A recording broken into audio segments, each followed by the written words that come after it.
This days after Donald Trump's federal funding cut threats. Harvard University is now planning to borrow about $750 million from Wall Street as part of contingency. Last week, the government had sent a letter to the university listing conditions that the university must meet to receive federal funding.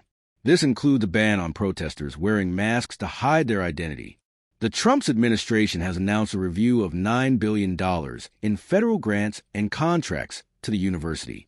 And this is done as a measure to crack down on alleged anti-Semitic protests in the campuses, where the protesters are effectively demanding that the U.S. must stop backing the Israeli war on the Gaza Strip.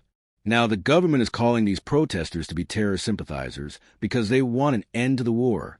Now, several students have been arrested over their participation in these protests and rallies in support of the Palestinians and against the Israeli war on the Palestinians in Gaza last month.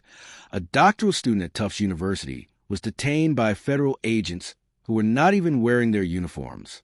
They had their face masks on. Then they round this young woman out who was a Ph.D. scholar at the Tufts University, and then they take her away. The Palestinian activist at Columbia University, Mahmoud Khalil, remember, has also been arrested.